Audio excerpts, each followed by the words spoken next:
par rapport à lui. Toi, tu as beaucoup d'affection pour lui. D'ailleurs, c'est toi qui consulte, donc c'est toi qui, forcément, est dans l'attente. On voit que tu as beaucoup d'affection, que tu attends des nouvelles, et voir que toi, tu peux lui donner des nouvelles. Hein. Faut pas vous bloquer non plus. Hein. Faut pas, comme ça, dans les coachings, on dit toujours... ah, mais s'il te contacte pas, tu le contactes pas. Non, non, vraiment, si tu ressens le besoin, tu dis, écoute, j'ai besoin de faire le point avec toi, qu'on rediscute calmement de ceci, de cela, tu es libre de le faire, ne te bloque pas, ne bloque pas les énergies, ne te rend pas malade. Lui, il n'est pas en phase de communication, mais toi, tu peux évidemment communiquer avec lui. D'ailleurs, c'est toi qui vas le faire et pas lui. Hein. Les amants. Donc on n'est pas sur un couple, on n'est pas sur des sentiments amoureux, là on est sur... il y a encore un lien d'attachement entre vous, on va dire. Hein. Mais il y a des nouvelles importantes qui vont faire que peut-être il y a des choses qui vont évoluer positivement ou pas. En tout cas, il y a des tensions. Ici, avec l'as d'épée, à l'endroit, toi tu veux vraiment le reconquérir, tu veux vraiment...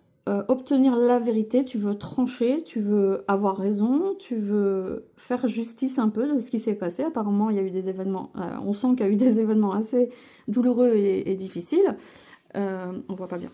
Donc,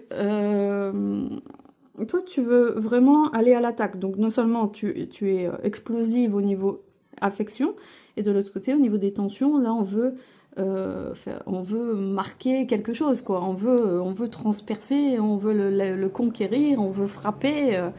Voilà. Est-ce que c'est à toi de faire ça? Est-ce que c'est ton rôle, sans rentrer dans des carcans, mais est-ce que c'est ton rôle d'aller à l'attaque comme ça? Bon. Est-ce que tu préfères pas qu'un homme te choisisse, qu'un homme vienne vers toi sainement, plutôt que de le chasser? Est-ce que c'est à toi de le chasser vraiment? De chasser quelqu'un qui n'est pas ouvert au niveau des sentiments et qui n'a pas de projet avec toi? Bon. Alors pourquoi tu restes dans cette lutte intestine, j'ai envie de dire? Ici, on a le chagrin qui est là, donc on a beaucoup de pics quand même. Donc il y a des éléments qui font que ce n'est pas favorable des deux côtés pour... repartir sur un plan sentimental. Ici, on a le chagrin, le délai, ça veut dire que même s'il s'accorde du temps et même s'il revient après un certain temps, on n'est pas sur une relation épanouissante, on est sur quelque chose qui va être dans le déclin, c'est quelque chose qui va s'éteindre progressivement, c'est une relation qui va diminuer progressivement. Donc peut-être que vous allez vous retrouver encore une fois ou deux, mais soit tu as le courage d'arrêter maintenant, soit tu sais qu'à la fin, on a le chagrin quand même. On a la carte de la nuit, ça veut dire qu'il n'y aura rien. Voilà, il n'y aura rien au bout. Alors, on va essayer, je te retire encore une carte ou deux pour avoir un complément, parce que